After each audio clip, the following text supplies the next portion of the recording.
What is up, everybody? Good evening. Welcome to abolishcps.com.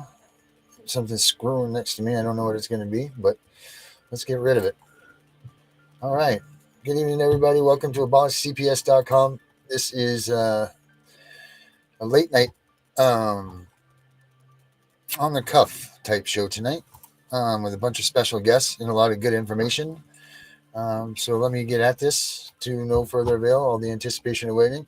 We got Kim Page and Melissa Hearn with us this evening. And Kim is doing her hair, so we will only have her voice. And Melissa's here. And now we've got, oh my God, no way. We've got Miss Deidre Payne. Payne in the house? Holy smokes. Now, where's our other man here? Where did Mr. Jason go this eve? We're all live, guys. So I know these are all familiar faces for anybody that's watching us. I don't know if you are or not, but if you are, we all, Jesus, I don't even know what to say. What a good little running group. Deidre, can you hear us? Melissa, can you hear me? I can hear you. All right, good. Phew. All right. So I was worried about that. I don't know where's Dominus take off to? He's going to come back and join us. It looks like Deidre stepped out. She got scared. So this thing's going on. So here we are, away from any sort of censorship on our ends, anyway, right? And let's see if we can get some real talk about what's going on in CPS out here. We're always so stuck on what everybody else wants us to say and what we can and can't say and so on. So it's time to let these people know what the real truths of everything are, and it's time to get this message out there so that people can actually get real education. The fact of the matter here is these people are legitimately stealing our children. That's what's going on here, and they're stealing them for things such as money, of course, right? But then they're also trafficking them for sex. That's another one. We've got organ harvesting. We have adrenochrome fueling. I mean, the list is terrible. There's nobody in this realm or in this business that's sitting there saying, boy, I really would like to get, little Johnny and adopt him and help him. This is all about money. This is all about getting people their sense of satisfactions and pleasures. I mean, it's just a disgusting system that our government not only supports, but it pays for this to happen. And if you don't think that this is happening, then, well, I don't know what to tell you. I don't know why you aren't able to figure this out. It's all simple. The writing's on the wall. And these people here will tell you, in fact, that this is true, what we're talking about, and this is real. Right, Melissa? Yes, it is. Absolutely, 100%. I mean, where would we? There's so much to talk about when we talk about all this stuff. It's kind of like walking around a nudist colony right now. Like, whoa, censorship's off here, and we can kind of, our censorship is off. But everybody that's whatever these places that might, we might get alert, and all that stuff. But as for now, we can say what we will and how we want to say it. We don't have to say we're not lawyers. We don't, which we're not lawyers, but just say whatever. Any of this information that you're getting from us, guys, try it, whatever we can do to make CPS stop their reign of terror, because that's really what they are. They sit here and hold over our heads this bullcrap terrorist type manifesto, steal your kids, hold them for ransom. It's awful. And this is what's going on. And what is it going to take? What's it going to take? People to pay attention, listen, and realize. I just believe that so many people don't understand that this is what's happening. It just baffles me. What you all say about this? So quiet now. We have so much to say, but now we have none. What do we got? No, I'm here. You got me. All right. Kim's here. Melissa, I think she's going to put the snack on. What's that? Sure. Ask Jer. Sorry about that. I had a slight interruption. They're looking for a wasp can opener in the house. We need a can opener. Get them a can opener. Yeah, we need to open a can of whoop ass. Don't you know it? Yeah, that's what needs to happen. You're damn right. Open up a can of whoop ass on these CPS people. What do you? This is just ridiculous. I mean, just the fact alone that we have to actually have a show that we take off to this direction and do something different than what all the standard stuff is doing, like the lawyers and this, that, and bullshit. We're not winning in the courtrooms. We're not. We're not beating them anywhere. No, We're not beating CPS at all. Absolutely not. I mean, the judges, even if they had any set of morals, they're not going to go against the community standard of how the courts run. So even if you have one good judge, you have 100 bad judges, and the one bad judge ain't going to do, the one good judge ain't going to do anything in a world full of bad judges. One bad apple spoils the bunch, Melissa. I mean, we've only talked about that forever, right? Yeah, one good apple ain't going to make it to the top. No, and with these judges, they're paid. A lot of them are part of all of this. A lot of them are, owning these foster homes. And part of these judges are part of the jail systems because the jails are privatized here. Come on, you know what I mean? So these judges are just funding these jails. They're putting bodies in there. Everything that we do in this country is surrounded by filling bodies to make an income, to make a point about money. If you really think about it, they take our kids, money from the federal government. We go to jail, money from the federal government.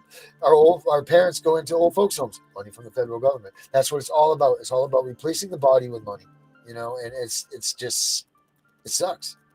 It sucks that we live in a country that's what we're dealing with here. It's a very scary thing. And if you're not paying attention to it, I'm telling you, people, this thing is coming to a screeching fast beginning, and it's going to stop even quicker. So if you don't get your head out of your ass, you're going to be in a bad way. Well, I mean, the system's getting more corrupt by the day. I mean, just since COVID, everything is quadrupled in its severity. What are we gonna do? What are we doing? I'm thinking, like, what is it? We started talking about it on the shows earlier, but I would like to get to that point. What are we creating here? What kind of synopsis do we have that we're removing the father from the family? We are taking away the children. We're taking away people's guns, and all we're leaving out there is the women to be they're defenseless.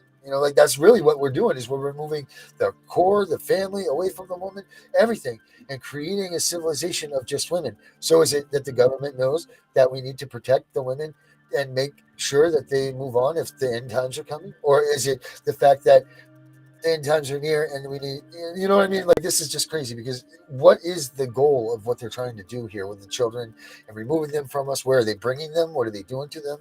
Like, what the hell is happening?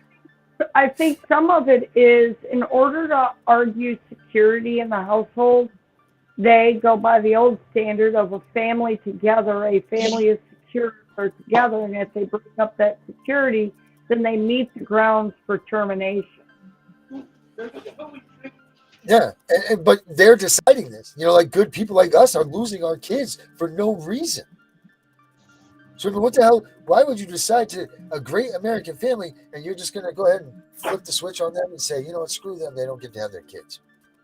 But we know this. We know that if these kids, exactly, because we know that these kids that really need help aren't getting the help. Because those children cost them too much money. They cut into too many of their profits. Yep, that's it. That's exactly it. And you know what? And I hate to be rude like this, but it's very hard to adopt a damaged child.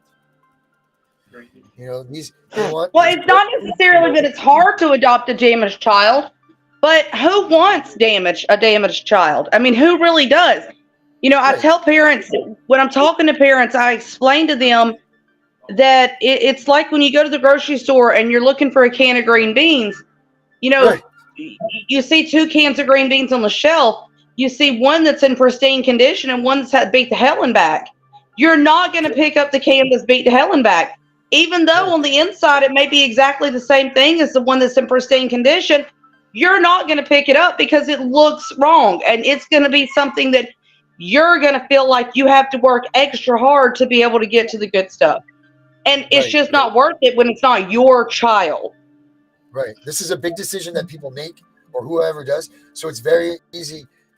This just had child. They want to just move on. They move into a new community. They got a little girl there that's 3-4 years old. They picked her right out, sniped her from another family. They got them calling them mom and dad. They moved to Biloxi, Mississippi or something like that. They start their life over and boom, no one has a clue that they took these people from someone else. They took this child from someone else. They start a new life. The kids calling them mom and dad. I mean, is that part of it? Is that part of why, like we were just talking about, that the foster families are calling people mom and dad? Like, when the hell did that become acceptable? You know, even while you're trying to the foster families and CPS are having the children call the fosters mom and dad. Yeah. And the biological parents, if the biological parents correct their children, the biological parents are being punished. They're being restricted as for their visitation. They're being yelled at in front of their kids by the CPS workers. They're being jumped. They're being jumped on by the judges because they're being told that they're trying to destroy the relationship the child's developing with the fosters. Yet here in Alabama, there's actually a law that was passed in 2020 that says that a judge can terminate a parent's rights based only on the relationship of the child to the fosters. Well, if they're sitting there actively trying to make sure that the child develops a relationship with the fosters, I mean, it's intentionally trying to keep me from getting my kids back. That's intentionally trying to make you not talk too, because that's what they do. They just shut us down. They keep bleeping us. It's crazy. There's a 12% chance of reunification. You have a better chance of becoming a freaking astronaut than you do of getting your kids back if you have them taken by CPS. Think about that. You have a better chance of being a freaking astronaut. Those odds aren't supposed to be stacked. Unless you're an abusive parent, that is. What's that? Unless you're an abusive parent, that is. Because if actually you are an abusive parent, then you're most likely going to get your kids back because there's not fosters that want your abused children. Right. They go back to the abuser all the time. Or they go to the abuser, not back to. They actually give them to them. Yes. Yeah, they take them out of a lot of good mothers' homes and give them to the damaged fathers. And I've seen it the other way as well, where they'll take the children from a good father and give them to a drug addict mother. Mm-hmm. It doesn't matter, who's the bad guy, who's the good guy. They just like to. It just seems to be that CPS enjoys seeing children get hurt. Yeah, they don't have any couth. They don't care about your family. They don't care about the children, which is the biggest thing. I mean, isn't it funny that they're so worried about the foster family's rights? They don't give two shits about yours when they come and just rip them out of your home, eating dinner, having a good time, and all of a sudden these bastards come in and just take your kid right out of your house. And you're supposed to shut your mouth, adhere to what they say, pretend it's all right. Don't you tell your kids what's going on. They're not going to be the bad people. You need to be the bad person because you're the one that needs to rehabilitate because you did nothing wrong. And these foster people have feelings and you don't want to screw with them.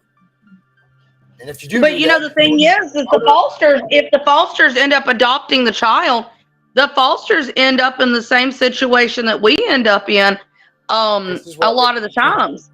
I've talked to several fosters who have adopted children from foster care, and within 2 years of them adopting the children, CPS is coming after them to get those children. That's it. Because I think this is why. Have you noticed that they are making them, even in kinship programs, all of this stuff, they're making everybody, they're making sure that everybody is getting these foster home licenses. And the reason they're doing that is because when a child is in kinship care, CPS doesn't get any of the funds from ASPA. The ASPA funds only go to foster when they only get those funds when the children are put in foster care. If they're put in kinship care, then it doesn't count. So they have the kinship, they have the family members get a foster license so that they can get that money. Yeah, so I'm right about that. So I'm right that yes, that's what I've been thinking. Because even in my situation where my daughter is they had to become a foster home. There's no reason for that. If you're intending to just give this child back to their family like they're supposed to, like everything says, like like all of these things. Because here's the thing: Title IV funding says resource the family, resource and refurbish the family, get them back strong so that they can be a solid family unit. Like the first thing. And you're seeing these states that used to be reunification at all costs. Now it's, I'm sorry, I just forget this. Not the best interest, but it's exhausted all their, they've given enough reunification services. It went from at one point being solid, reunify it to the family deserves everything, to now it's give them a chance of reunification services. I forget exactly the definition of it, but it went for a reasonable amount of services. And that's what they determined, like you've had enough services now. We've given you a reasonable amount of services, so we're going to TPR you. Right? What the hell is a reasonable amount of services, especially when you get nothing right wrong? I mean, reasonable efforts is not something that there's even a definition of. Right, it is very subjective. I've had none. Just like at court, they said that my family didn't need services. And in my case, I did every service at least 4 times, and I paid for every single one of my services except for one psychological evaluation and drug testing that I actually wasn't even supposed to do as per the initial contract with CPS. And they do the shystiest things in those drug tests, so those aren't even accurate or even worth a damn. I mean, they use the least accurate means of testing you. They use screens, not tests. They're doing all these other things. They're screwing with them all the time. Or what they're saying is they're saying, oh, you took a drug test, but I think you're using drugs. Even though you passed the drug test, they're still walking around saying that you're using drugs.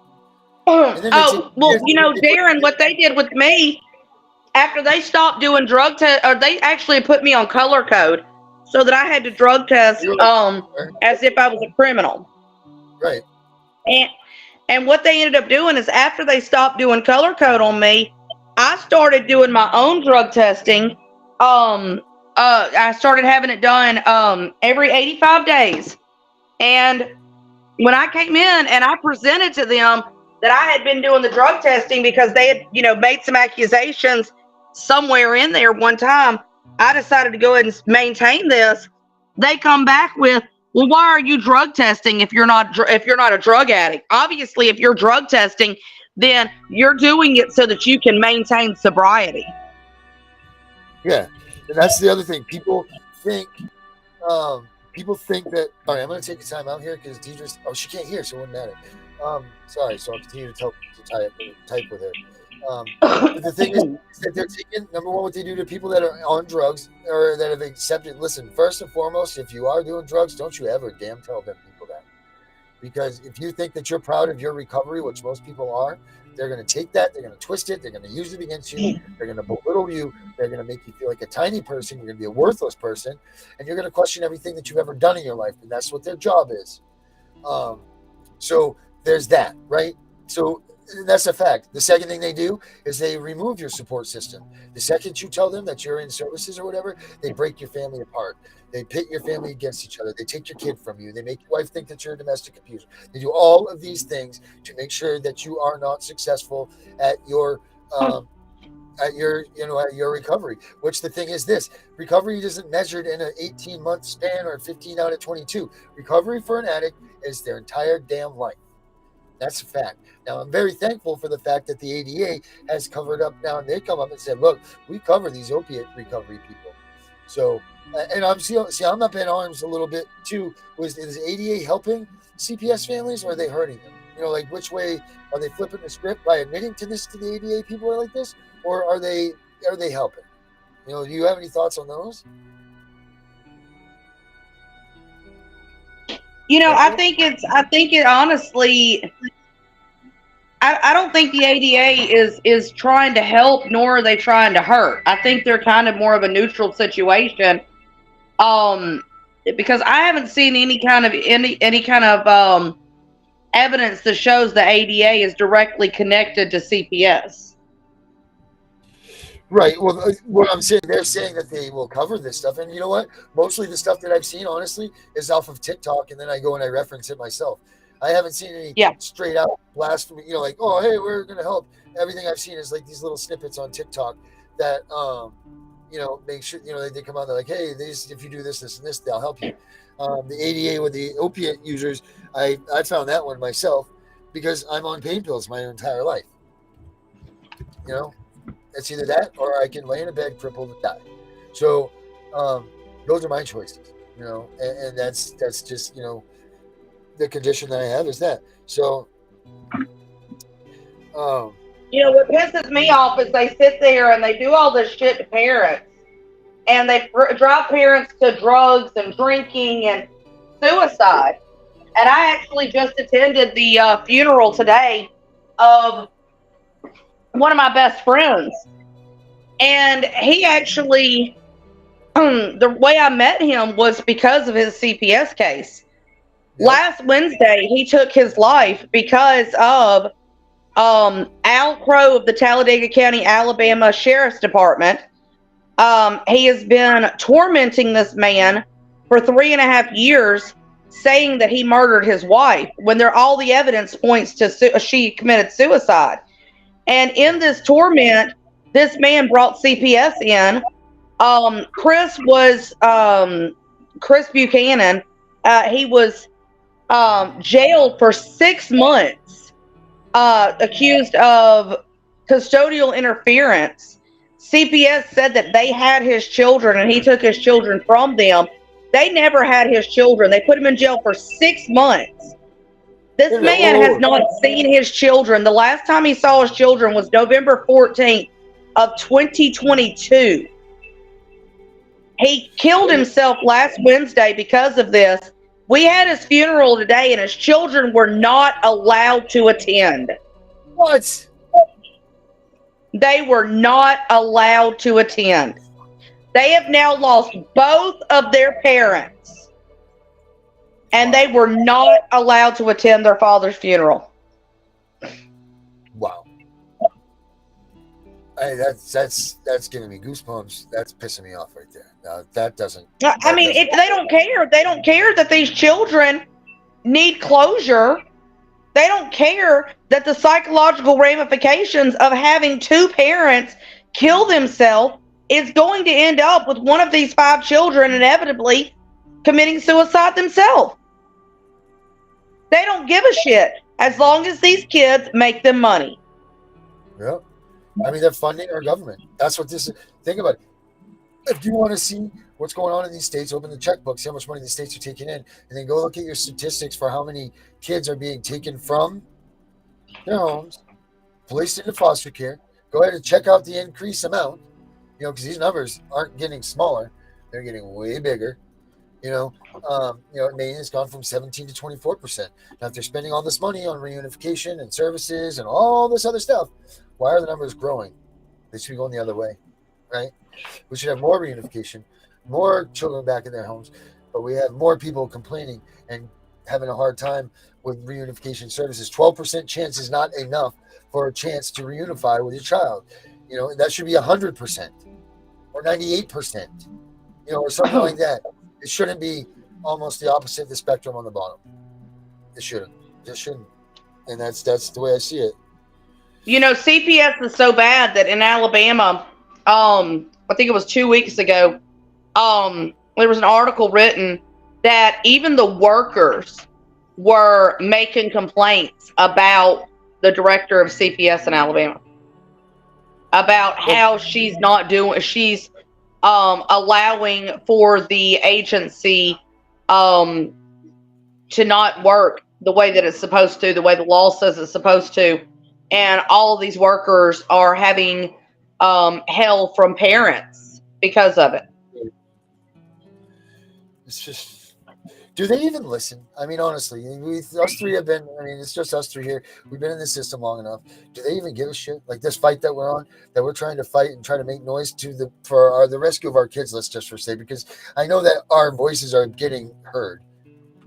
But does it matter in our cases? Like, are they any closer to giving us our kids back? Like I'm in the fight of my life now. Like I'm on the ticking clock, that. And we've also talked about some things that like we've all been working on and coming up together. But does it hurt or harm, or does it better our chance? Like, what is it that we're doing, and what does it mean to your family and you guys?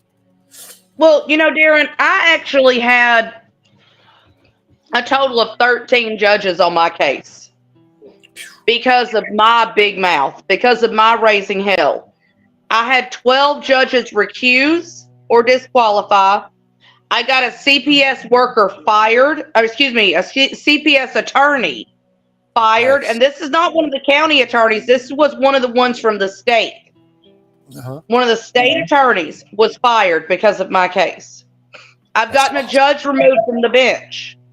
I haven't gotten my kids back, but I have helped so many other families with all the hell that I've caused, all the hell that I've raised on my case. It's helped so many other families. So to answer your question, my kids may never come home, or my kids may not come home till they're adults. But we have so many other kids that, because of the stuff that I've done on my case, are home with their parents. Right. So, I mean, for me, it's a bittersweet victory. Yep. And that's the thing. Like, the problem is with this whole movement thing is that it's, these parents are in it and then they get their kids back and they fall out. And I understand that, because you fought so hard. These people fight so hard for their kids and their family, and and they want to be done because they're tired. It's very tiresome. I mean, I've been doing this for years and I'm tired. I'm sure both of you are tired. I think pretty sure you guys have been in this longer than I have. And it's just, but you got to keep going. It's got to be kept going for others, because this isn't going to stop until we all show them. I mean, there's millions and millions and millions of people that have been affected in bad ways by CPS and in this country. And there's enough of us to make a difference, but we just got to pull it all together and make it so. So how do we do that? We have satellite groups. That's why I started AbolishCPS.com, because I try to figure out a way to drive these people into one spot, like corral them, if you will. Like, come on, guys, let's look good with a big strength in numbers. Keep your satellite groups, keep your organization names, keep your kids' t-shirts, all that stuff. I'm not trying to take over, trying to just make a spot where they look at it and they go, holy shit, that's a lot of them. Because people need to see that there is a lot of us. You do a search online, you get all kinds of little names, but if you put one spot that it's like, bang, this thing is huge, you're like, wow, we have something to worry about, guys. The biggest problem with getting all these parents all in one spot is we have so many differences of opinions on how to approach things. We've got sovereign law, we've got common law, we've got, play checkers, we got play chess, we got so many different things. And until we have enough advocates that are willing to set aside their egos and come together and figure out how to have sovereign law and common law work together, then it's going to be easy for CPS to keep doing what they're doing, because we are not united, we are divided, and a divided people is easily controllable. Yep. So that's why CPS can do this. That's why our government can do this, because we're too busy fighting amongst ourselves. Yep. And they're taking advantage of that. Pecking for crumbs. Really? Because you know what? There is no number one or a victory or best spot to be in this cause.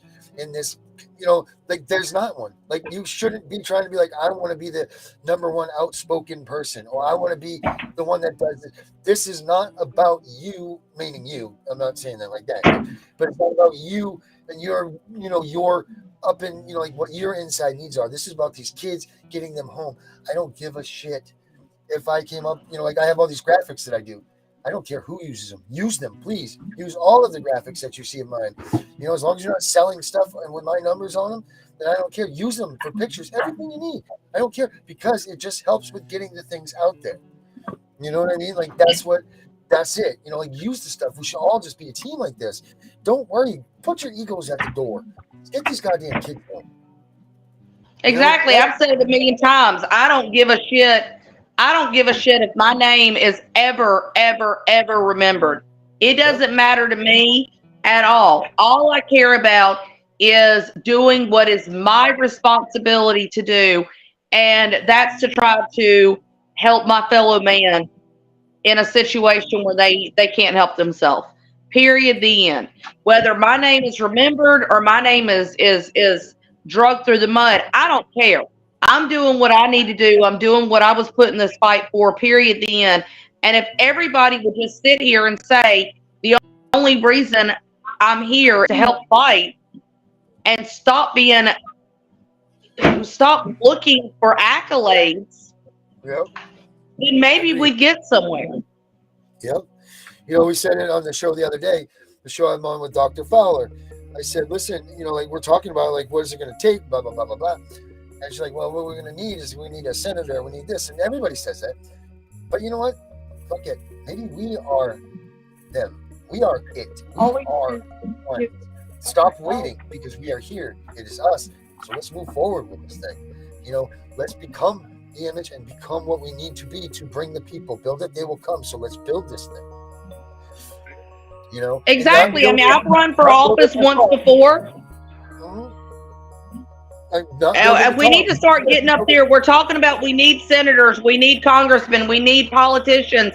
So let's shut up and stop trying to get the ones. And how about we get into office? I've already run for office once. I'll be running for office again. So why don't we have other people running for office? I mean, I've seen Cash Jackson ran for office. I know that Kimberly Lowe is running for office. I ran for office. But literally, I can count on one hand how many parents have actually gotten up and ran for an office. We need more parents that are willing to run for office. If we get these parents in office, then we can start making those changes from that perspective, from that angle. I agree with that 1,000%. I mean, we need people that are like-minded. We need people that are willing to leave their names and their egos at the door.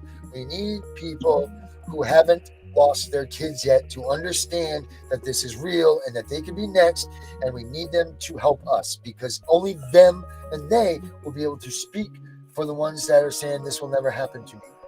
I used to be one of those. I used to be this will never happen to me. If you told me your kid was taken, I'd be like, whoa, okay, have a good day, Jack Joe. You must be an awful person. I was very ignorant, and I'm ashamed of that. Very ashamed of that, because maybe I could have done something different back then that could have helped it so we're not at this point now. But we can't sit there and change the past. I can't make up for lost time. I can't do any of those things.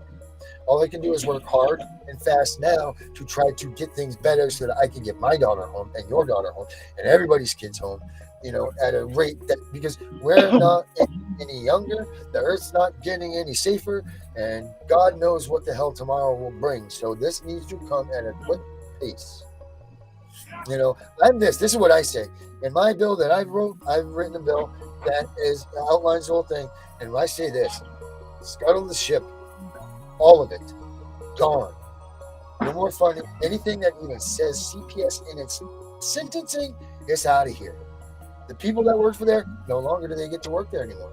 And we start from zero. And you know what? We'll have an emergency, an emergency committee that can be formed, that can watch over what's going on until this system is rebuilt.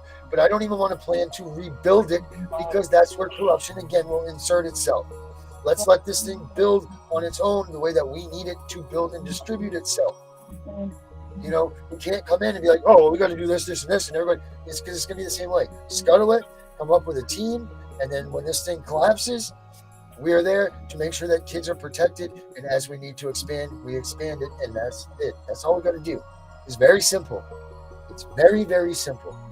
And what I say is this. I say you take the funding that's in those funds that are left over, because there's billions of dollars in there. There's billions. And you separate that throughout families that have had their kids taken, and their kids and the kids themselves that have been in the foster home, and all that. Everybody that's been involved in CPS, you can divvy that money up and give it to them. Give it to every one of them, because they all deserve it, especially the kids that were taken. The parents, yeah, they deserve something too. Those kids that have had their lives ruined because of whether it was an irresponsible parent or not, it doesn't matter. Their lives were screwed up by these assholes, way that they came in and tore them away and what they've done to them. So they need that money. And that's it. That's all we got to do. That's all we got to do. I think that it's, we really need to, insurrection is long past due. It's time that we stood up. We succeeded from Britain for a reason, and it was something small compared to what we are dealing with today. It was just taxes. Right. Why the hell haven't we done the same thing for our children? Right. It's time to get up and not let this government do what they're doing. It is time to get off our asses, exercise our Second Amendment rights, and go after the son of bitches that keep doing this to our children. Yep. Hold them accountable. I can hear you. Hey, there you are. We can hear you, Deidre. Welcome. Oh my gosh, I don't even know what it is. Hi, Kim. Sorry, I interrupted you. I'm just the stress relief off of me of having to do this for you. What's up, Deidre? How are you? We were just talking about, we think that this whole system is a piece of crap and we need to get rid of it. And, that the government is really just screwing everybody over, and our kids are being stolen and kidnapped and all that stuff. What do you guys say? Oh, yeah. I mean, I just messaged Melissa, I think yesterday or the day before, because, I always still watch all of your guys' shows because, of course, I still enjoy you guys. But, ironically, when I kind of decided to, 86 myself from the platform of Mr. Davis, when he got a little butthurt that I kind of didn't show up for the seminar, he kind of took a leave of absence, it seems. And I was telling Melissa that, as much as, I personally enjoy listening to you and now Melissa and even Kim and stuff, it's just, he's going to start losing all of his followers if he doesn't keep coming on the show, because as much as we all want to hear each other because we are going through this, we want to have, his advice as an attorney. And it just kind of sucks that he's kind of taken a leave of absence. But I think it's also because of all the politics and the drama that it's kind of unfolded to be with, Mike being this way and Miss G being that way. And, now Stacy kind of coming in and, obviously showing her aggressiveness towards you when you were there with Miss G. And it's kind of just, it defeats the whole purpose of why we're all trying to still do these shows. And that's kind of the frustrating part. But other than that, I mean, I miss doing the shows with like you and Mr. Davis and stuff, because I thought we had kind of a good thing going there for a while. But, we had a great flow and it was fun.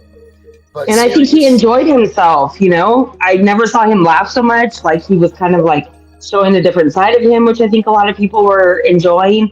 And then, that different side of him is something that he has inside of him that he's trying to get out. I think really he needs something to be happy about. That man has had a tough life, and he deals. And see, whenever Miss G, I get it, I kind of took.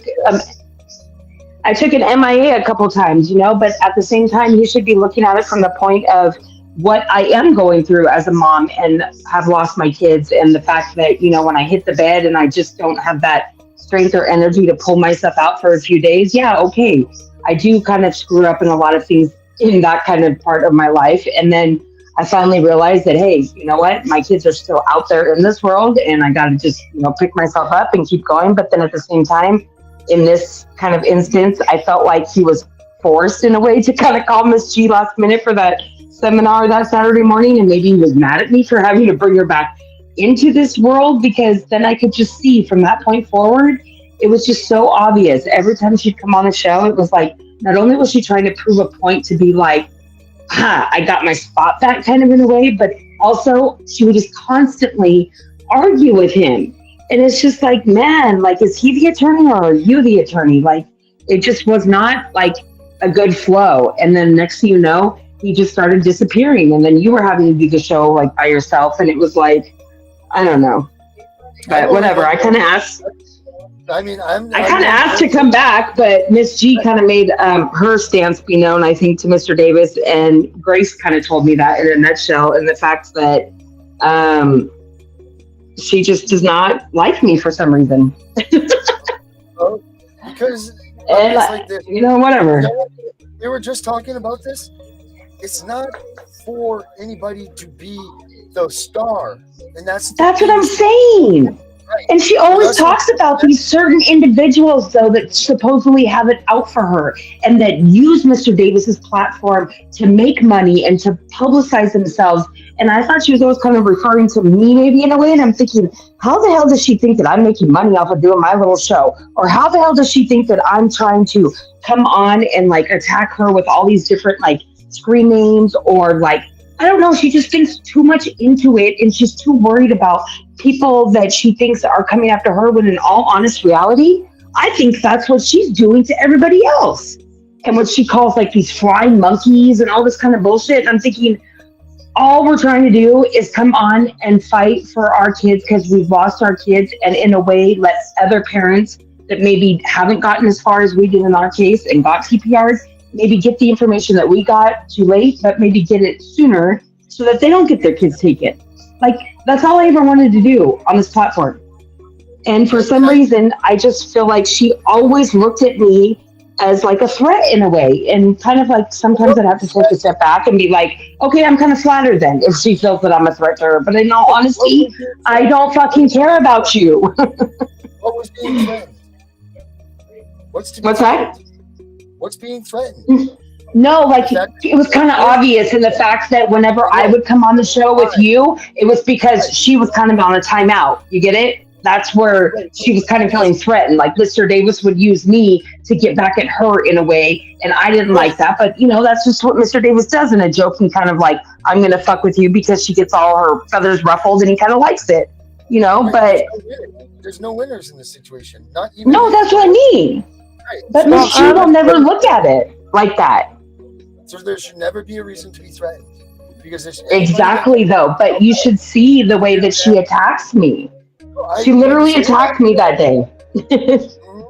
I'm well aware of everything that goes on, but I'm saying that nobody should be like that, because there's no winners in this circle right now. Every one of us are having our own fights with our own things, and we're trying to come together as everyone to make sure that this thing stops. And for anybody to try to stop any one of us because of whatever, that's wrong. Step off then. Well, look at how Stacey even kind of still tries to do it to you in a way, because I think she knows how Miss G truly feels about you, which we all know. And even though Miss G tries to play, her cards the right way when it's convenient for her and say, oh, there's Darren and Mary, and, I love them so much and I've known them for so many years. I'm like, wait, hold on.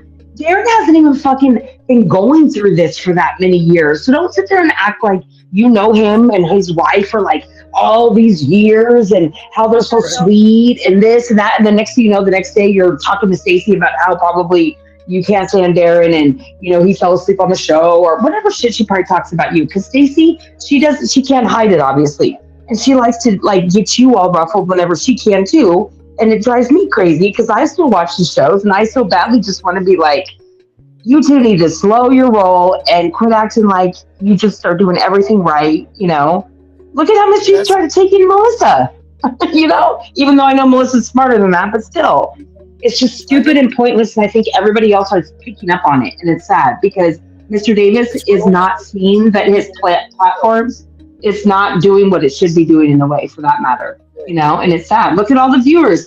Nobody watches the show as much as, I'm sorry to say, but as much as they used to watch it when it was like us three there for a while.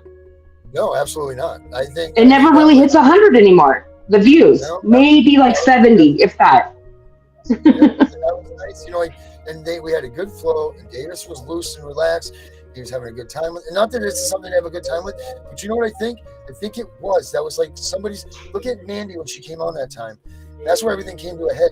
Like there was a place for where she could go and she was in this thing and she could come and she could watch us and like feel like she was part of a team and with one of us. Well, and it actually like made me feel like, if she has no problem coming on and saying how much like she's been following the shows because of like people like you and me, and even when you told me that one time, like I think it was your mom, you said that like when I like disappeared for the first time and then I came back and your mom said something like, "Oh yay, teacher's back, I like watching it when it's you guys, that just made me feel so good, and it has really stuck with me, and it made me feel like, that's why I like doing these shows, because other people enjoy us and they feel the way we talk. But then when Miss G comes on, it's more about like when she went to the dentist that day and talking about her fucking experience of dentist all day. Who fucking gives a shit? Talk about the stuff of what we're going through. And she never really wants to talk about her case because she always wants to talk about it in third person.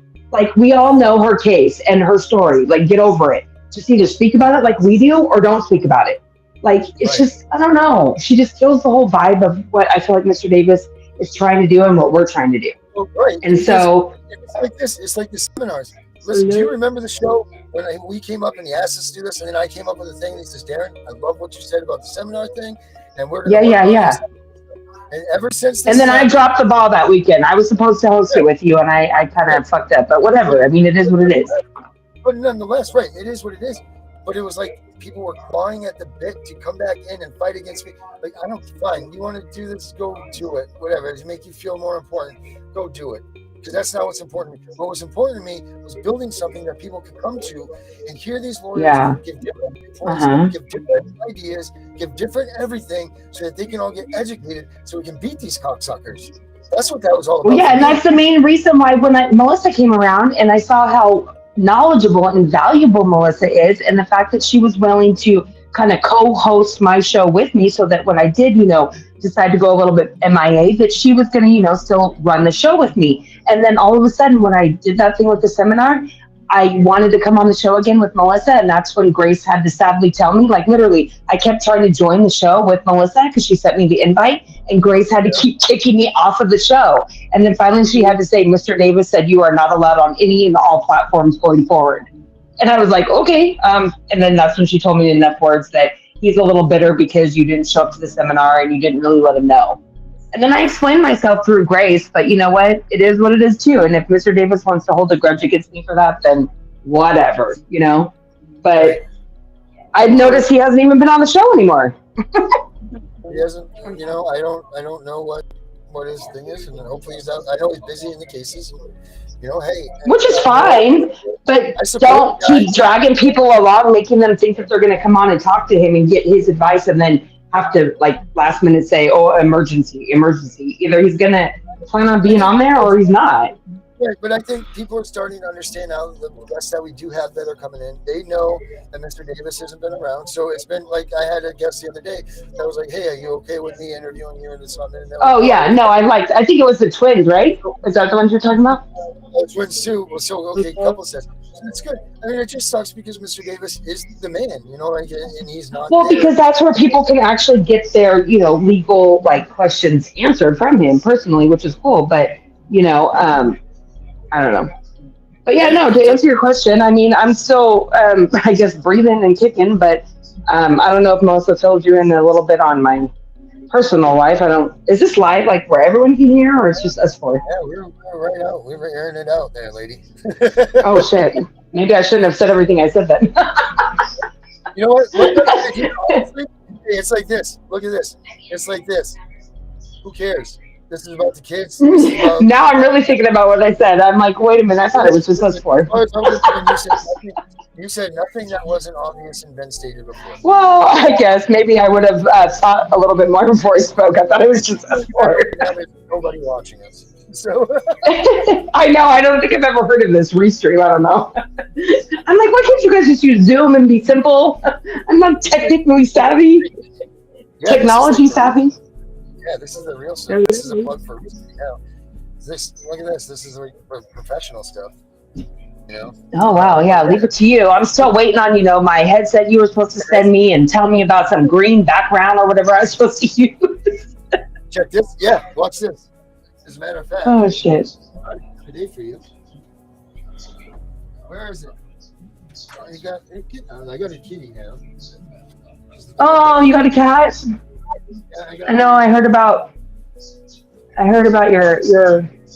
your pup. I was watching the one show where somebody, I think you were doing something, and then Miss G got offended and said, "What are you doing?" And you're like, Oh, there it is.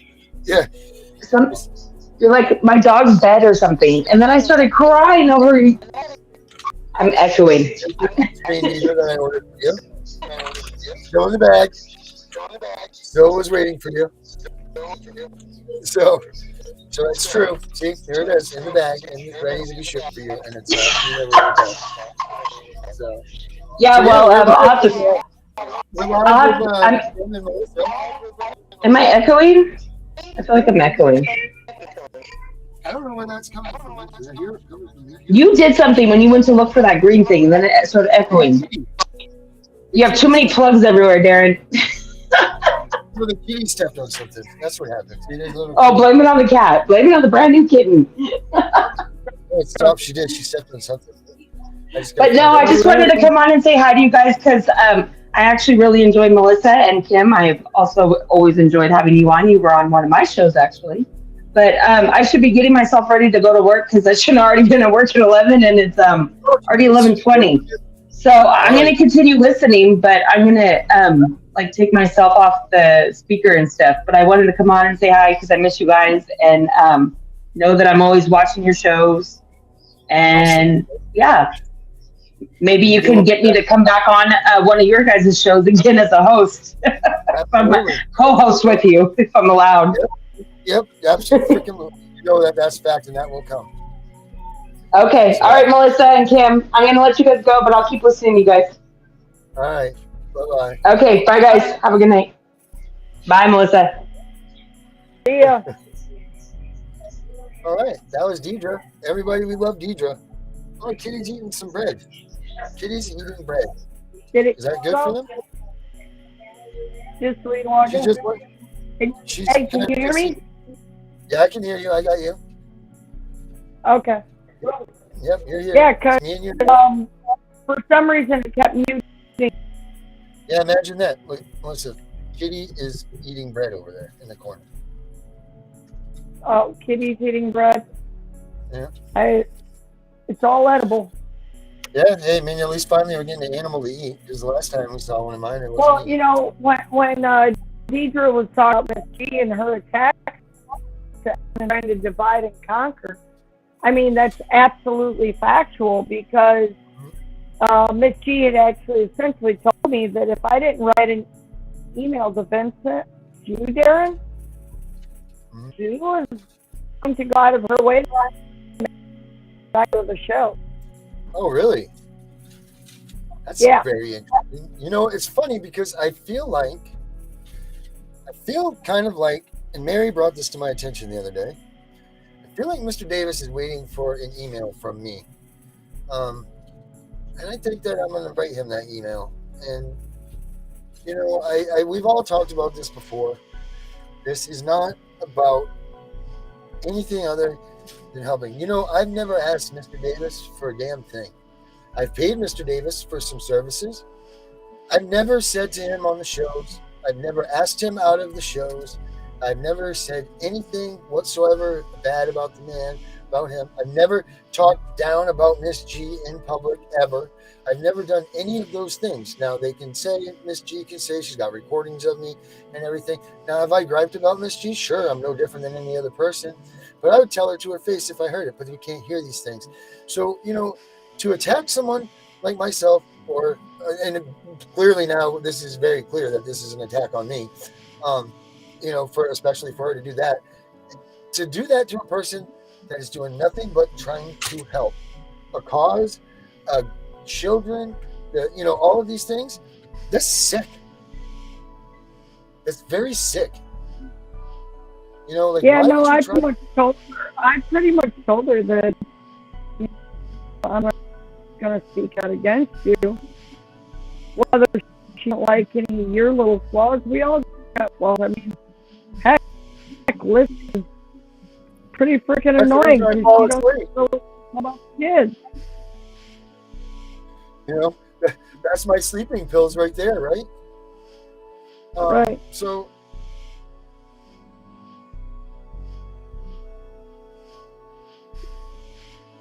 Yeah, hell, a good sleeping pill is listening to Miss G. Yeah, that's it. We shouldn't be doing any of that. We should be standing up with one another as unity, as a single unit, and fighting and strong and supporting one another. That's what this needs to be. This is why Kim and I were just saying, like this. There's nobody that's the Melissa, you and I can remember when you were waiting to get on the show when Mr. Davis wanted to be on the show, and I don't even remember exactly how you and I got contacted, and I was doing one of my first shows here, out of the box, and you came on that show. Yeah, so Candace, and we talked for like 2 hours on one of these things, and that was it. And then you were like, you can get me on Mr. Davis' show, and like you were so excited about it, and now look where you are. You have pretty much run what you do. But do you hear me sitting around saying, I'm the one that brought Melissa here. I brought Melissa. That's the shit. All I say is, good, Melissa's great. She's getting information out to people. People are excited. They're happy. That's it. That's all I say. And I don't have any reason to say any shit about you. But, like, imagine if these roles were reversed into someone else's situation. This is what made me so mad about the mic thing. Like, what the fuck? No, I mean, at this point, I'm getting more on my show than, I said at this point, which show's getting the most views and stuff. And Men in the Trenches and my show are just about tying up, and we're getting both more than Vincent's show's getting, because people would give up waiting for Vincent. Right. I'm wondering if all of him not showing up is if he gives gives information to a person in a state where he's not currently working. Someone could be trying to argue practicing without a license because of the fact that he maintains a license for another state. Kind of like if you go up on where some kid gets on a bicycle and you're just Joe Blow, the concerned citizen. Well, there's nothing they can do to you because you're just Joe Blow, the concerned citizen, if you try to help the kid get hurt. But if you're a doctor, yeah, it's way above it. So some of what may be going on might just be that he's infringing on his ability to practice in other states, and it's putting him at risk. Right. That very well could be. I mean, I wish I had an answer for anybody that if anybody is watching this, and I'm sure people are. Like I can only see what's on Restream, but I can also see that on my Facebook there's been 17 views. So I don't know, but I don't. It's hard, and the thing is that you and I really single-handedly have trucked along this platform without haste, without dealing with bullshit, and just continued to spread our word of helping these people. That's all we've done, or griping, whatever we want to do. Yeah, and I think that we're slowly reaching more and more people in the right kind of tones, because now it's parents reaching into us, it's whole advocacy group. Yeah. We don't keep saying the same thing. How do we get heard? How do we get help for our parents? Who do we talk to? Who do we reach out to? Like the one group, they're like, well, we've tried calling Connie at least 10 times. She won't even call us back. Now, this is a group that works with families right there, literally within miles of Connie's office. And Connie don't want to get involved. It's the showpiece, you're too good. Now, I get that these people are busy. Like, we'll see if anybody is on here. I'm putting up the number right now. If anybody's watching us, they can go ahead and call in. They got something to say. Let's see if that works. I don't know. We'll see. But the stardom thing needs to stop. That's what's hurting this movement right now, is that nobody can get out of their own way to be the person. And I tried to do that with Mr. Davis. Actually, I'll show you exactly when I tried to do that. I can let me pull it up here. I'll show you when I directly asked Mr. Davis to be the man. And I don't know what, I don't know if he's sitting back and wondering if, maybe he's making a move to politics. Who knows? I don't know. But this is what I had asked him that day. And it was soon after that he stopped, like he wasn't going on the show. So maybe he's trying to put himself in a political forum, like, and Yeah, but I he's mean, basically, Miss G ain't even really getting involved anymore. She's kind of taking a back seat to any of the shows where she has to go with you. mm-hmm. Because she Yeah, already knows Vincent ain't coming on, so she ain't even bothering. Yeah, I don't know. It all sucks when the whole end game is supposed to be for the kids, and it's supposed to be for the families, and it's supposed to be for me, and it's supposed to be for you, it's supposed to be for Kim, it's supposed to be for Mary, it's supposed to be for all of us to help us get our kids back. Period. And there should be no conflict between any of us with that. If your idea is better than mine, then God damn it, let's do it. I shut my mouth and listen and tell me what you got to do, because this has nothing to do with stardom, notoriety, who's better than who, whatever. Has nothing to do with that at all. Never. Well, I've been talking with Kim. We've been talking about doing a walk at the Capitol. Yeah. Real quick, I have to chime in on that note. Did Mr. Davis say recently, when I was still on the show, Darren, that he wanted us to all start meeting together, like maybe every few months or something, in person? And I started giving him so much hack because I was like, wait, I'm actually going to get to see you in person? Like, what? Really? Yeah. And like, he was like really like acting like he was serious about it. And then all of a sudden, he goes MIA himself. It's like, he didn't even want to like... That was when we brought Melissa around, because Melissa's the one that offered him the Alabama thing. Remember, you said, yeah, I know. And then he was going to be coming to like, up in your area. Yeah, exactly. No, I know. It's just like, I don't know. He rubs me the wrong way sometimes, because like, I'll think he's one type of person, and then when he does certain things or says things, it's just like, he throws me for a curveball, and I'm just like, I don't really think I even get this man to this day. Like, I understand he has the heart and the passion to help families and fight for kids. And if I had all the money, I'm sure he would probably, maybe, hopefully win my kids back like he does many of the other families. But at the end of the day, I still question his intentions sometimes, because, I know of another person that he flat out just helped because, Miss G advocated for her. And I'm sure you know who I'm talking about. And she got her kids back, and then she disappeared from the show. So it's like, I don't know. There's just so many different situations where you think you know somebody, and then you just don't know. So I don't know. But anyways, that's all I have to say. I think what? That's when I was doing the clips of the shows and everything. Like, that was fun. It was a good time, and I bet you that show was going to twist. There was good chemical, like whatever chemistry. It was fun. Like, then we brought Melissa in, and that was like another piece of the pie. So that was good.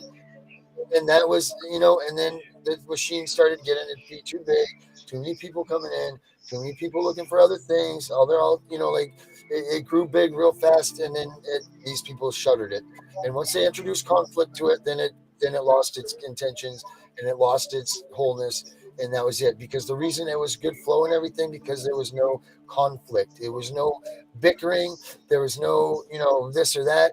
And certain people have been brought through, and then it turns into that. And then it just completely diminishes the purpose of the show and the flow of it and the chemistry and all those things. And I mean, like, the main thing that we're all supposed to be doing is fighting not only for our children, but in the way to let other parents get this information that is so valuable that, of course, me, you, and many other parents don't have or know about until it's too late. And that is just the sole purpose of it. Now, who's watching, who's making comments, who's being fictitious screen names, I don't even ever pay attention to it, because number one, I didn't even know how to use it for the longest, or even see the comments. But it's, again, those kind of people are just paying too much attention to the stuff that's not even purposeful for this. And then that's what they're going to get out of it. And the fact of, I don't think I ever once said anything on my show about anything in that kind of topic, because, again, that's not even on my mind. I'm more looking up like the newest news article that has come out in CPS, or, like this or that, instead of, worrying about how many views I'm going to get, or who's trying to come in on my show and make comments or something, because that's not what it's supposed to be about, So I don't know. But anyways, I just thought it was funny that you said that something about, and it made me think of, wait a minute, weren't we all supposed to start meeting together? Right, like that Hey, was looking Deidre, towards the when you're future. coming on the show, Yeah, I actually, so Miss G had randomly calling me at like 2 o'clock in the morning my time. Um, yeah, yeah, bored at midnight. Anyways, I said something to her. I said, I said it's not fair. I said I came on just to help cover for Deidre's show, being that she has a busy work schedule and everything. And I told her that I thought that you was kind of getting the shit end of the stick. And she's like, yeah. "Oh, I don't have a problem with Deidre. I love Deidre. Deidre's welcome back on. She's just got to call Yeah. Vincent." Bullshit. I call bullshit. Just like Darren said, I'd say it to her face, meaning, every time that she said something Well, mean to me, and the fact that she told me I was trying to be like her and all this kind of stuff, I'm like, I don't even know where you're getting this from. But again, like, have a nice day, move along. I always tell my kids, two wrongs don't make a right. Seriously, if you want to go that route, I'm not going to bring myself down that route to be with you. So carry on. If you think you got the last laugh, then so be it. Laugh away. It's like, I want my kids well, back. I don't care about this kind of stuff. Right. And that's it. That's So, what I'm trying to build with the ballerscps.com. Like, I want to build I mean, when do you real. honestly ever hear her talk about her kids and how bad she wants them back, or her personally? She'll talk about them in a third person kind of like way because she's so like secretive about it. Meaning, okay, if your case is still open, I get it, but to put something kind of out, you really don't like her. well, So yeah, I her mean, it's thing, kind of obvious. I mean, I don't even think her kids like her, to be honest with you. I mean, she talked about a graduation of one of her kids in a third person kind of way, and then she made too many mistakes of basically making it obvious that she's talking about herself. But make a long story short, the stepmom showed up, and basically the daughter didn't want anything to do with her. She wanted to be over with the stepmom and the dad. And then she got offended and left early at her own kid's graduation. I mean, what does that go to show you? Like, kids are going to be with who they want to be with, well, if they have the so option. Miss G called me the other night, and she was asking me questions because her daughter went over to a friend's house, was supposed to be at one address, went to another address. She was supposed to pick the daughter up at 10 o'clock. The daughter wasn't where she was supposed to be picked up at. So the daughter got stuck having to take a bus home in Oh my downtown gosh. LA at Oh my midnight. gosh. And she's like, "Well, maybe I'll go get her." Nah, she needs to learn her lesson. Screw it. Oh Let her find her. wow. Oh wow. Yeah, she really loves her kids. Nowadays on the metros in downtown LA, even if you have like a weapon on you, you still should feel a little threatened with everything that's going on. I mean, good lord, and she's a young Right. girl late at night, at midnight. I mean, come on.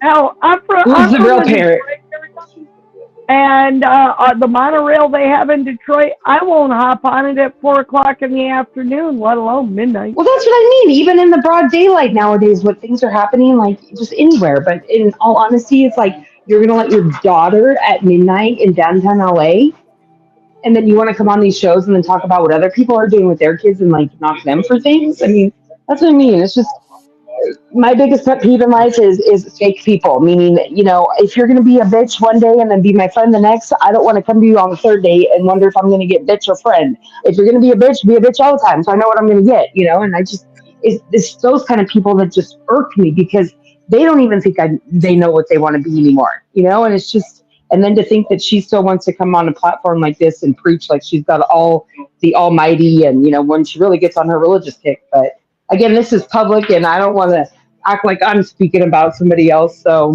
I should probably shut up myself and go to work because then I'm kind of being a hypocrite myself then, right?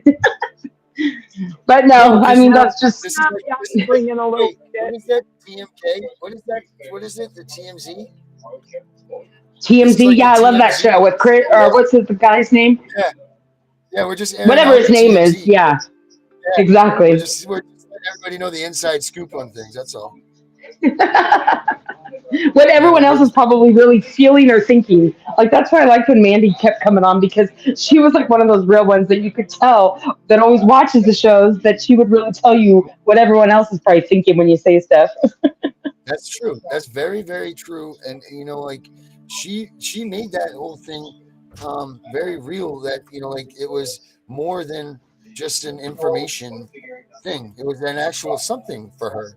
Like it was a real life, real, you know, place for her to Like go it and almost made, yeah, exactly. And it made me feel like I had more of a purpose. And I think you probably did feel the same way of doing the show, knowing that people like look forward to the show at night or like, or I think what really also hit me was when that one girl that I think even tried to host one day with, I think it was you and Miss G, she kind of talks real loud and they called her yeah, retarded and what's her yeah, name? yeah, But anyways, no, she made a comment about me one day when Melissa was taking over my show, and all of a sudden Melissa tried to say it in a nice way in respect of me and saying, basically I'm going to be doing the show now and Deidre, and then she's like, wait, what happened to Deidre? And she's like, well, just work kind of got in the way, and I'm thinking, oh, that kind of made me feel good too, like knowing that people truly do come on and come on for you and look forward to you, and so I don't know, I guess Mr. Davis doesn't see that part of it. I don't know, whatever. But at least Melissa took my spot and is a good influence and I think very valuable and knowledgeable. So if that's who was going to replace the show, then I'm more power to it. that's But awesome. okay, I'll shut up now and I'll keep listening. Okay. Why are you guys up Hey, so you know late, anyways? It's midnight here. What time is it there? 3 o'clock? what else are we gonna do? Yeah, shit. Really. That's what we do. We eat and breathe this stuff, Deidre. Hey, Oh man. we're doing a show for the people over in the Philippines because they should be waking Oh up That's tomorrow. god. great. It's By the funny. way, Z. don't ever let Melissa get you on the phone. Did Melissa tell Mary, you that we spent? Darren, did Melissa tell you we Mary, spent 4 hours on the phone one night? that doesn't surprise me. Yes, I did. Uh, That was my drive. That was my drive. Oh, oh my Deidre, gosh, I was cracking up. Mary said Mary just comes what? around the corner. Mary just come around the corner. She's like, "Is that Deidre?" Oh. Yes, it's me. I miss everyone. Well, not everyone, but the ones I miss. But So, yeah, no. Keep doing what you're doing though, Darren. Because for a second there, I thought Stacy was gonna get you 86 that one night. I was cracking up when she okay, let's talk when about she that. left the show. Let's talk about that for a minute. You watched it. Oh, Thing. oh man. From the right and wrong standpoint, take everything aside. Right and wrong. Who was right and who was wrong? I already told you she has it out for you already because of what she's heard from Miss G on the sidelines, and she can't hide it. It's too obvious. Like that one time when she started to speak something, and then you said something else, and then she goes, "No, actually, I'm going to speak this because da da da," and you're like, "Yeah, you're pretty good at that," or something like that. And she's like, "Yeah, I am good at it," or whatever. And I'm like, "Oh fuck, here we go again." Oh fuck. Right. Wait, what did Mary say? Mary's always watching these. Like when I'm doing them, she hits me when I either fall asleep or I say I something can wrong. tell sometimes, yeah.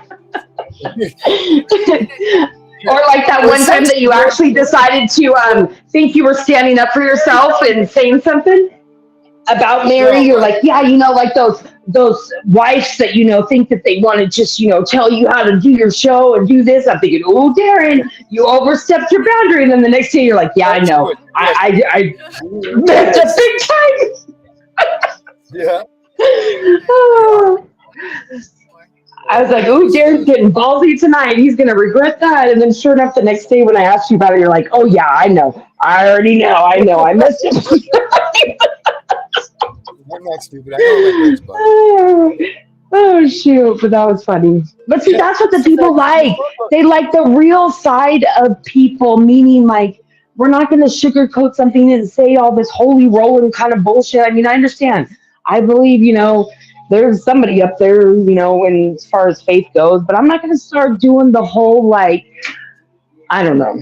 Just sometimes it's too much with all what some people do, and it steers away from, again, we just want our kids back. It's away from the it takes away for some people. It withdraws them because this Yes. isn't part of it. Their faith is not a part of it. So I get it that faith is a part of it, and it does need to stay a part of it. But when you start drilling that, people hate religion. And just goes on and on and on. And then, God forbid, you say one little thing that might not keep that flow going. And she just like dead stops you, like, wait, what did you say? Oh, no, that's not what that is. These are these kind of this and that. And I'm thinking, oh boy, here we go. End the show. I'm a minister, and I'm like, man, I don't know. That's, like, come on, lady. That sometimes it's just too much. You're either offending people or you're not. You bring religion into these things, and you've turned the focus away from the children and brought it into a religious argument, and that's not right, because the reality is these kids are in a foster home, and we're right here. So what do we do? You know what I mean? Like, yes, it's the faith thing, but the reality of it too, it's, and really in this stuff, it's every man for themselves. It really is, but it's not supposed to.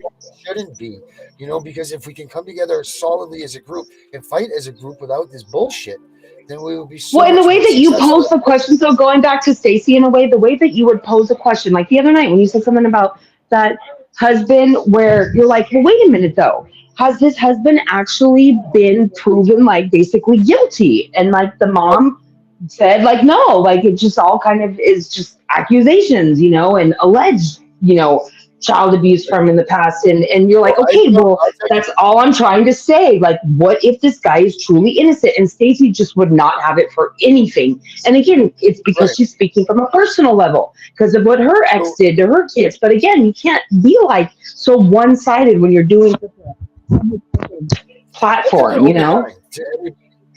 because exactly. I was doing hellacious things, and it was not that. So it's just like that, and I felt bad for and even the mom kept saying, she kept thinking back to the age frame of technically when this would have happened and trying to picture it in her mind and thinking her husband works, third shift. How could she possibly have been in the bed with her dad during the day? Like, and even the mom couldn't even really pinpoint when this could have possibly happened. But, Stacey kept referring back to that 0 to 5%, whatever type of bullshit. It's like, well, what if this guy did fall in that 0 to 5% of being innocent? Do they ever think about that? And now look at the poor guy. Like, yeah, he has no wife, he has no kids, and now what? And well, then Stacey kept coming back saying, what did he lose? He has a house. I'm thinking, what's a house anymore? I mean, you have no wife, you have no kids. What's a house? Yeah, I mean, big deal. I mean, gosh. Right. But yeah, no, I thought it was funny when you pissed her off and she laughed. Yeah, I got her through both nights. But it's crazy because I felt so bad that lady, because they're like, Darren, what do you think? And I knew they were doing it just to fuck with me. And I'm like, you know what? You know how I think? I think if you're a pedophile, and I totally slammed. Yeah. Thought About it. And I'm like, if he's innocent. So then I had to come back and, redeem it, because it wasn't rude of me to say that, because I was right in everything I said. But but I think they just did not like what you said the second time around, even though you had a valid point. Right. Well, thank God she said that. That lady did. So I'm like, okay, redeem yourself to her right now. But it's true. You got to say things, because you got to call a spade a spade. Yeah, exactly. Because the night before that, Stacey was like, well, I think you would agree that pedophiles picking up children, and I'm like, that's why we need to make sure we know who grandma is, so pedophiles don't pick up kids. Oh, that was the show. Yeah, that's the show that really pissed me off, the whole grandma thing, because you had a valid point, and she just kept trying to come back with like I'm a physician or nurse practitioner, whatever the heck she is. Who cares who you are at the end of the day? It's a simple matter of, if anybody walked in the street and just said, I'm so and so, you're just gonna let the kid go with them? Like, right. I mean, without really researching. Yeah, and she just would not see it from your point. But, again, that's how they are, though. Whenever they make up their mind about a certain way or how they want to see it, then if you go against them, then you're not going to be okay on the show. The twins episode last night. Was it last night? Oh, wow. She come flying in. It was funny. Like, I could feel the wind come off of her. She used to start the show. I was so shocked when she came on. I'm like, wait a minute, what? I think Miss G forced her to come on. Yeah, I don't know what the hell's going on. I don't know if they're trying to make me. I don't know. But they. Who I'll knows? tell you what. That week, and I will say this: that week of mine was suck. Like I almost walked away because it was just one thing after another. I'm like, I what the could hell is not it? believe it. I could not believe it. Yeah, Yeah, I and was you ready know to what, walk. Darren? If it wasn't for us that one night when we had him on, and basically we found out at the end of the show that like he basically tried to take his life, and Mr. Davis like right then and there saying, put you on the spot, didn't even ask you, and just almost demanded that you now do a show with him going forward, and you had no Right. problem. You right away picked it up, you did it, and you went forward with it. And to think that it kind of backfired against you in that kind of limelight was, the real kind of unfortunate part, but. I don't know. But that's the thing. That's my commitment to this dude, and I get nothing. There's nothing I'm asking for from him. I don't get paid. No, I I know. don't get. That's what I mean, though. It's just the fact that Mr. So Davis can rely on you so much in that aspect, and you're just like, he's like basically, jump, and you're like, how high every time, and you just do it because again, you're doing it for the right reasons, and I don't know. that's it. That's what I want people to recognize. I'm not Yeah, doing exactly. anything to get any of this. I don't give a shit. You know what? If Donald Trump came here right now and said, "Darren, I'm going to take this over," I'd say, "God damn, thank God you're here." You know what I mean? I don't give a shit. Darren, you ain't nobody. Go save these freaking kids. That's it. Save the kids. What, Melissa? What'd you say, Melissa? I said, I'm doing this to help other families. I mean, heck, I'm dealing with more and more families every day. Well, And hey, it's Melissa's actually the one that's like making things like move forward in people's cases, though, believe it or not. Yeah. I mean, Melissa even told me something about my case that I didn't even know that could be an option. I didn't know that when you have an appellate attorney and like when you're basically appealing your case, I didn't know that because basically both my appeals attorney and my husband's, because they didn't think that there was anything valid enough to write a brief, and they didn't. I didn't know that that classified as basically, what is it, ineffective assistance to counsel or Effective whatever it's counsel. called. Yep. Yeah, and Melissa was the one to tell me that. Meaning, she goes, what do you mean they didn't write a brief for you? I said, they didn't write a brief because they said that they just didn't feel like there was anything done to me illegally at the tail end of my case. So therefore, they didn't write a brief. She goes, well, that's like basically ineffective assistance to counsel because they needed to write a brief for you. They can't just make up their mind and say they don't want to. And I didn't know that. So Mr. here's Davis the never told question. me that. When you're supposed to be, when you go to your appeals case, and you're supposed to be Uh-huh. separate, right? Uh-huh. Do you? And this is when people go to my case. So our appeals lawyers wrote separate briefs. Hold on, like that, right? But the Uh-huh. appeals court came back. They rendered one decision, and there's another part of it too. And they gave no substance to it. They just said, nope, we affirm the court's decision. No answer, no reason why, no nothing. Yeah, Just I said, hate we it when they give those kind of answers. Yeah. And no, nothing. And they put us together. Now, is there something that should be official? Because I think with a TPR, you should get a fucking letter with a seal on it or something, that says that not that you're looking for it to hang on the wall. They No, just you're getting an get official a notice. cheap printed copy. A what? And like literally, you'll just get an email or you'll get one in the mail, and it's just either a single letter that refers to all the cases that involve those children.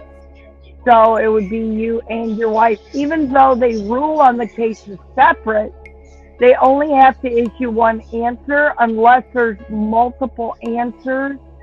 Like, let's say they give her the kids, but they don't you, they affirm it on you, then Right. that may trigger 2 letters. But typically, there could be several people, like parents plus grandparents, all in on a case involving like the same 2 kids, and they'll put out one answer across the board. They will rule on all of them and give the final answer at the same time on all cases. Right. I just think that there should be something official. I mean, you need a license and everything else in this country for everything you do. Why should you not have a certificate of? You have a certificate of saying that you made this product, or they can just take it away. But that's probably why. That's why, right? Because they're stealing it from you, so they don't want to notarize that.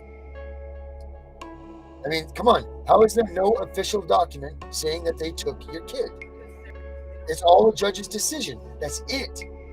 There's no form, there's no paper, there's no notarized, there's no signed by two people, there's nothing other than a decision from a judge that we all are in agreement are that in an administrative purpose only, so they can't even adjudicate. So what is the reason we don't get official notices, and a sealed envelope and all that? Because they do it the easy way. They just change your kid's name and issue a new birth certificate and make it as if your kid never existed. Right, but what I'm saying is, why do they give you anything? Think about how Because hard the it is kid to now no terminate longer anything. exists. Right, but think about how hard it is to terminate anything. Right? They made it so easy to do that with the kids.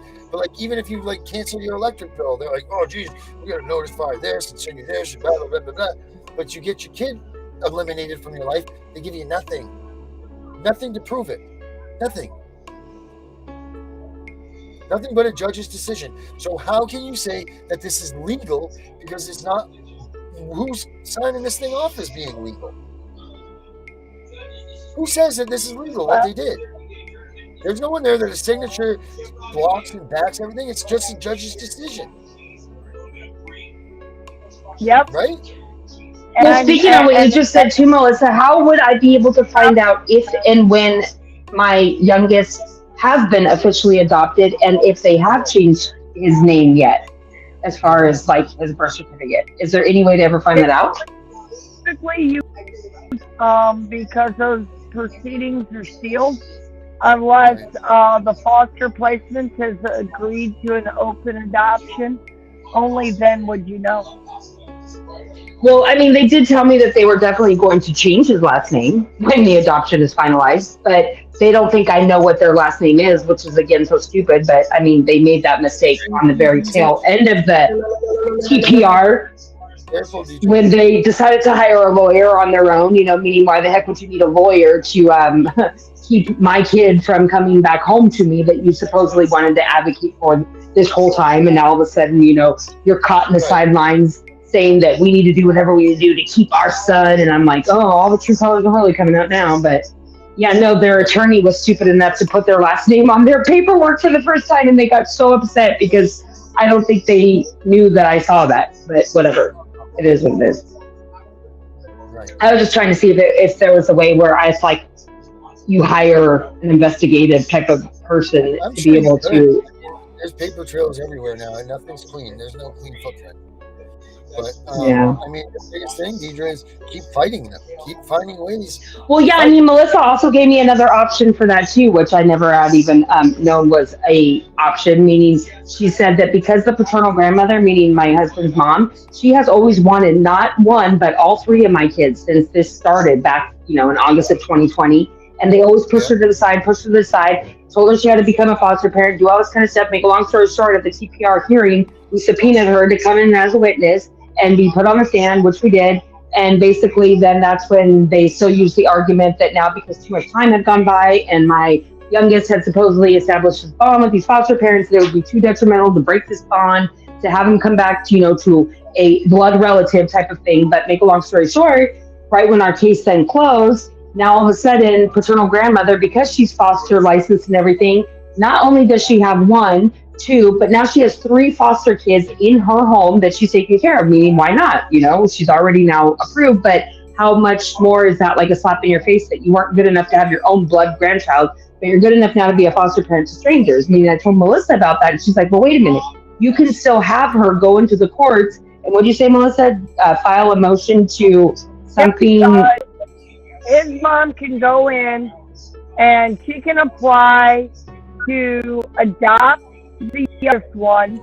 That way they have to investigate her being family, which gives her a leg up over the foster placement. But for your children that your mom has custody of, that one you want for transfer custody, and then you just have to do a legal agreement with her to transfer. And see, I didn't even know that either, because Melissa said that would trump the guardianship technically that my mom has of my 2 older kids, because I'm technically then giving the custody of my kids to the paternal grandmother, meaning to get them away from my mom. Therefore, then down the road, Melissa said, then the grandma could turn around and give Like, us guardianship and give us our kids back. yes. I mean, Mr. Davis never would have given me these options. And here, Melissa just rattles this off her mouth one night in 4 hours of a conversation. Well, But yeah, no.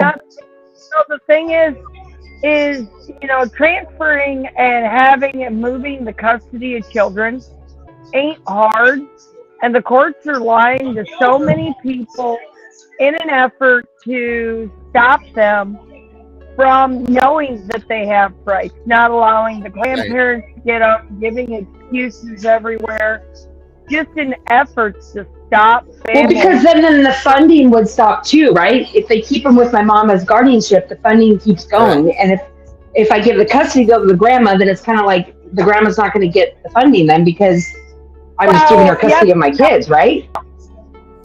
Yes and no. When you have the court's reading jurisdiction for up to 3 years, and if the placement is licensed, they can get paid for the next 3 years. If they're not licensed, no, they probably aren't really getting money. But some states have funding where others don't.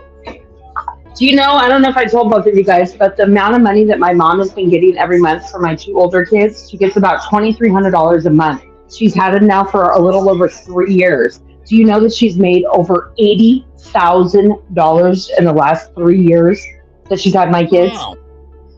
And that's another thing Melissa told me. If I wanted to, I could basically have her summons and have to basically prove what she's been spending that money on every month. As far as, is she spending it on my kids? Hell no.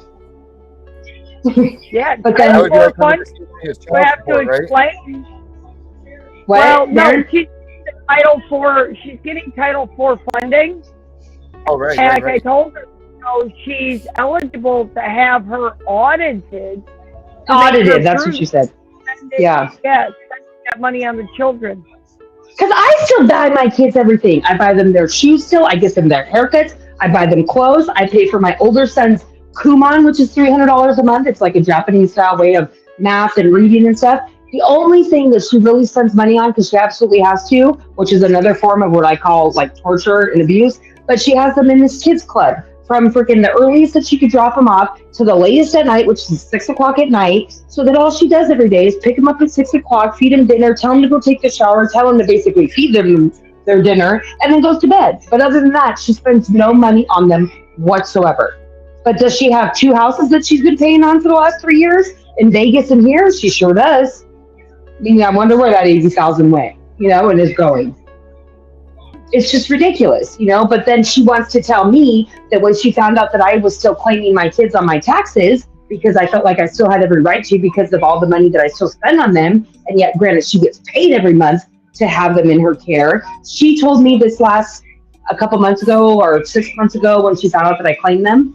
At first she tried to take my kids completely away from me because she was so irate with me when she got the letter in the mail saying that these kids have already been claimed, so now not only are you not going to get a refund, but now I guess you owe money. So she threatened me with basically telling me at first that she already reported me to the IRS, and that not only was I going to probably get in trouble like with fines and fees, but I was probably facing to be arrested, and that I was not going to see my kids anymore and all this kind of stuff. But then as the time went on and reality started to kick in, and she started to realize that keeping my kids from me is more torture on her end because, I basically take them every weekend or whenever she doesn't have them, at a function or in school, right? So then she comes back with telling me the only way I can see my kids going forward on the times that she lets me is if I agree to sign a letter that going forward, I will no longer claim my kids as long as she is the guardian, and that something else, I forgot, but that was the only thing that I really agreed to, is to admit that part that I wouldn't claim them. But even though, still thinking, justifiably looking at, you'll get paid $2,300 every month to basically just have my kids in your possession, but you don't really pay anything out of pocket to take care of them. If anything, you've made $80,000 off of them, right? But in all honesty now, you feel like you should be able to still turn around and claim them and get refunds now for them? And so, yeah, that's how shitty my mom has been ever since all this started 3 years ago. And she like keeps me to it as far as whenever she feels like she's in the right and I'm in the wrong. Get this, she lets me take my kids trick or treating last night. We go trick or treating, we have a blast. They get so much candy, bags full of candy. I go to drop them off. Not only do I have to drop them off at still 7:30 at night, meaning the sun had barely come out or went down at 6. But whatever, it's a school night, I get it. So I drop them off at 7:30. Next thing you know, we're about to leave, and here comes my oldest, Mom, and I'm like, what? He's like, you have to give us the candy. I said, what do you mean I have to give you the candy? The candy's staying with us. You guys could have it when you're with us. Because if I give it to you guys, my mom's going to take it from you. Sure enough, starts crying. He goes, Mom, Grandma said if you don't give me the candy, that she's going to take our Nintendos and our tablets away. And he starts crying. I'm like, are you fucking kidding me? I don't think so. Yes, she needs all the candy because she's going to give it to the church. I said, are you kidding me? So you want to know what I did? I took both of their candy bags. I said, watch, Carter. And I dumped like 80% out in the car. And I didn't turn around. And I said, here, you can go give Grandma now this candy. Meaning we were still giving her the candy, but little does she know. But I mean, come on. That's like taking a kid to a freaking candy store and saying you can't have any candy. Like, really? Did she take them trick or treating? No, but then to think that she's gonna like take all the candy from them and then give it to the church? I mean, just such asinine things she does to them, and all at the end of the day, the kids are the ones that suffer. It's just, I could go on and on and on. Yeah, it's just ridiculous. It's absolutely ridiculous, and that's your family doing that to you. You know? Like yeah, Darren. Believe me, they have yet to even. My mom has yet to even acknowledge my youngest. You know, that's just a whole other ballpark in itself.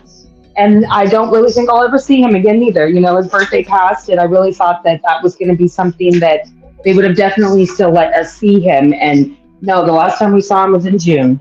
And I was told in June that we would maybe see him again like a few months from there. And that would have landed us right about the end of September, beginning of October, which is his birthday, you know, October 8th. And then I contacted him on his birthday, and they waited to the very end of the day. And that's when they send me that message of basically saying, like, thank you. And they have the audacity to say, wait, let me just read it to you verbatim. And then I really have to go to work because, but no, they have the audacity to tell me something along the lines of, we're grateful for you. Hold on, I have to read it.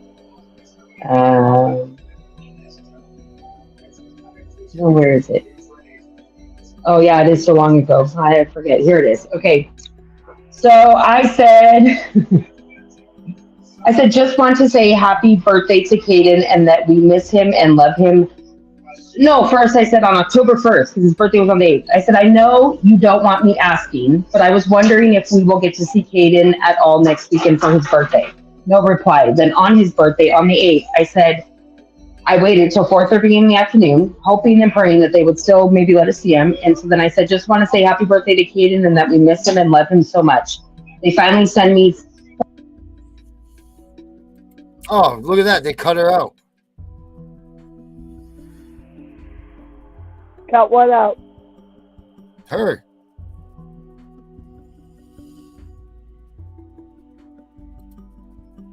Look at that. They cut her out. Where'd Deidre go?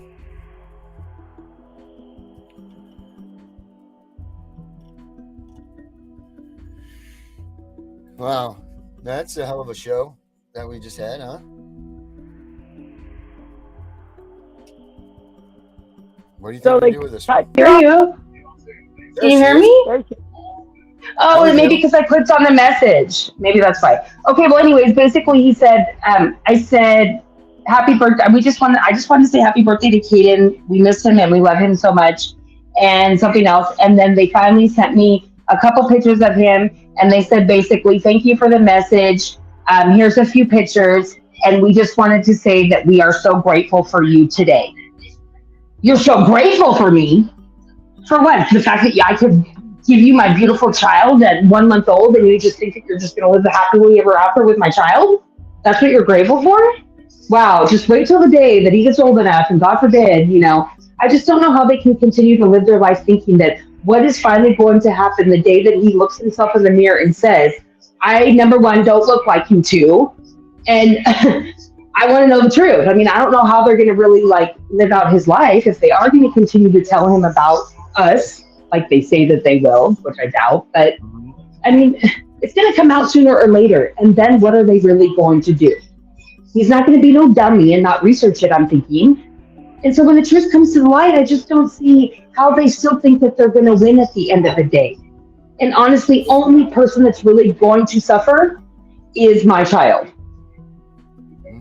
Because then he's going to think that either number one, we completely abandoned him and didn't care about him, or number two, just feels so lost in the world. What is he being told? Well, that's what I mean.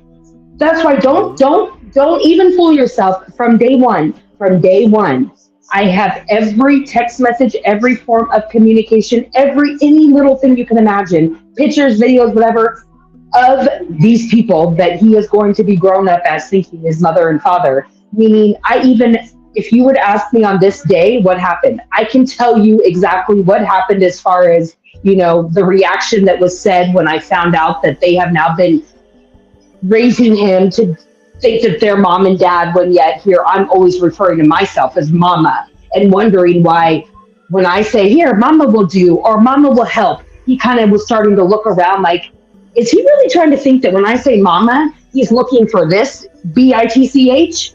And then sure enough, it got to that point when she comes to pick him up from a visit and something happened where he turned around and he looked at her and he said, mama, and he went to her. And I just lost it thinking, how dare you?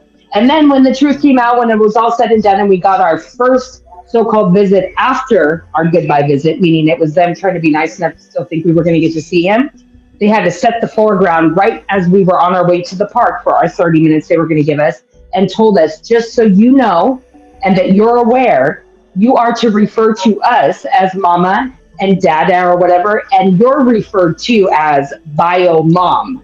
I said, yeah, you're going to be, yeah, I'm like, yeah, like you think I'd be caught dead in my tracks referring to you guys as mama and dada and me as bio mom. And that unfortunately was the last time my husband could have the strength to go and see him in person, because he couldn't face that anymore, because if he would have done it again, he probably would be in jail still to this day. If you know what I mean. So unfortunately, my husband hasn't seen him since August of last year. So it's already been, a year and a couple months now, which is even more heartbreaking. But I mean, all right. Well, I'm going to end on that note. And whenever you guys think that you can maybe bring me back on one of your shows just to maybe tickle some feathers, that would be kind of amusing, if you know what I mean. Yes. But okay, guys, have a good night. Bye, Melissa. Bye, Mary. Bye, Mary. Okay, bye, guys. I'm gonna log off. Bye. So freaking sad, man. So fucking sad. Well, I think that was a good show for the first one of this one. Melissa, you there? You going too? Well, I think Melissa's out. This is Darren Way. You've heard it all tonight. That's just the way it is. Good night, ladies and gentlemen.